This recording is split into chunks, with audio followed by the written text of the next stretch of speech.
ඡන්දදායක ආකර්ෂණයක් පවතුණු පොදු ජන පෙරමුණ එයාට අර ප්‍රාදේශීය එයාට විශාල ප්‍රාදේශීය නෙට්වර්ක් එකක් ප්‍රාදේශීය ජාලයක් තිබුණා ප්‍රාදේශීය නායකයෝ එයා තමයි විශාල වශයෙන් ওই ඡන්ද ලබා ගත්තේ ඒ අයත් සිටියදී එයාට පුළුවන් වෙලා තිබෙන්නේ මේ ඡන්ද ලක්ෂ 9ක පමණ ප්‍රමාණයක් මේ නැත්නම් 9ක පමණ ප්‍රමාණයක් ලබා ගන්න පමණයි. එය යම්කිසි ජයග්‍රහණයක් විදිහට පෙන්වන්න හැදුවත් මම හිතන්නේ ඒ තරම්ම ජයග්‍රහණයක් නෙමෙයි. විශේෂයෙන් මෙයාගේ විදිච්ච නොඑක් පිරිස් ඔය පුටුව ලකුණින් තරඟ කරන අය වගේ ඒ වගේ විශාල පිරිසක්. ඒ අය අතර විභේදනයක් තිබෙනවා. මේ නිසා තවදුරටත් අර ඡන්දදායක ආකර්ෂණය පැත්තෙන් ගත්තහම ජාතික ජන බලවේගයේ ඉදිරියේ ඉන්නවා කියලා කියන්න පුළුවන්. එතෙන්ද තියෙන ප්‍රධාන දේ තමයි ඒකෙන් පේනවා තවමත් මේ අර ජනයාගේ අපේක්ෂාවන් තිබෙන්නේ ජාතික ජන බලවේගය මුල් කරගෙන කියන එක.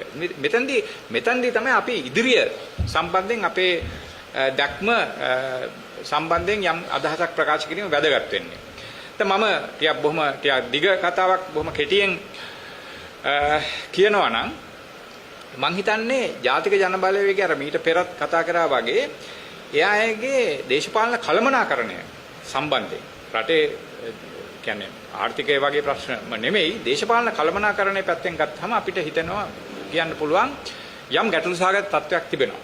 විශේෂයෙන්ම දැන් අපි දැනටමත් කතා කරලා තිබෙනවා දැන් මේ ආණ්ඩුව කියලා කියන්නේ මේ ආණ්ඩුකරණය සම්බන්ධයෙන් විශාල පරිචයක් තිබෙන මේ පිරිසක් නෙමෙයි මේ අය අලුතෙන් ආණ්ඩු බලයට ගත්තා. ඒ නිසා එයාගේ කැපැසිටි එක කියන්නේ එයාගේ ධාරිතාවයේ ශක්්‍යතාවයේ යම්කිසි සීමාවක් තිබෙනවා. ඒ නිසා අත් වශයෙන්ම එය පිළිගැනීම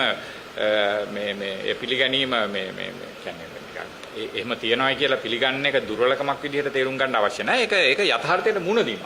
ඒකෙන් අදහස් වෙන්නේ මේ ආණ්ඩුව පෙරලා දැමිය යුතුයි කියලා. නමුත් ඒක පිළිගත යුතු දෙයක්. ඒ නිසා ඒ ආණ්ඩුවට වගකීමක් තිබෙනවා තමන්ගේ කැපැසිටි එක, තමන්ගේ ශක්්‍යතාවය වර්ධනය කරගන්න.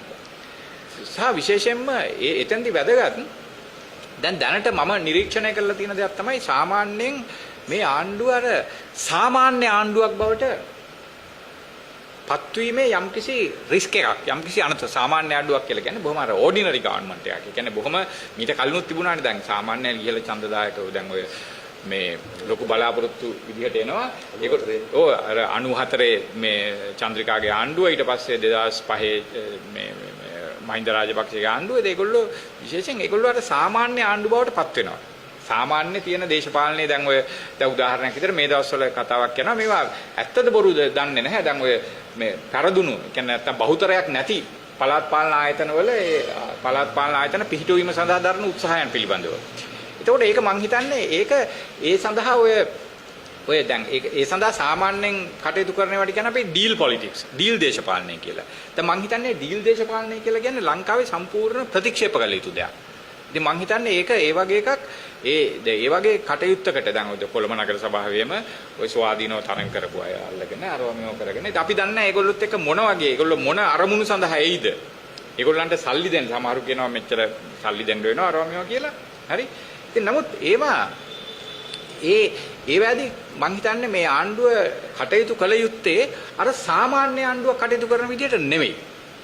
ඒක මං හිතන්නේ එතෙන්දී යම්කිසි ඒක තමයි යම්කිසි මේ පවතින ක්‍රමයට වෙනස් යම්කිසි රැඩිකල් වඩා ඉදිරිගාමී පියවරකට යාම වඩා වැදගත්. ඒ කියන්නේ එයාට බහුතරයක් නැත්තම් අනිත් අය කැමති නම් එකතු වෙලා මේ ආණ්ඩු පිහිටවන්න මං හිතන්නේ ඒකට ඉඩ දිය යුතුයි.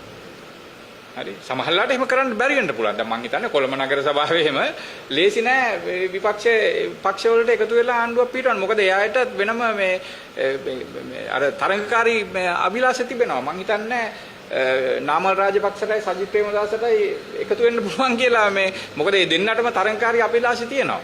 ඉතින් මේ නිසා ඒවා සැලකිල්ලට ගන්නෙ නැතුව ටිකක් අනවශ්‍ය විදිහට අර ඩීල් දේශපාලනයට යොමු වෙන්න යාම මං හිතන්නේ ඒගොල්ලෝ තමන්ගේම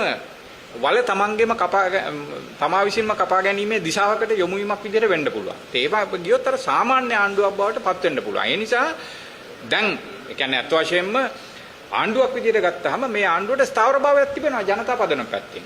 පාර්ලිමේන්තුවේ 3/2 බලයක් තියෙනවා, ජනාධිපති බලය තියෙනවා, සෑහෙන පළාත් පාලන ආයතන සංඛ්‍යාවක මූලික බලය තිබෙනවා සහ එක තනි විපක්ෂයක් නැහැ බලවත්.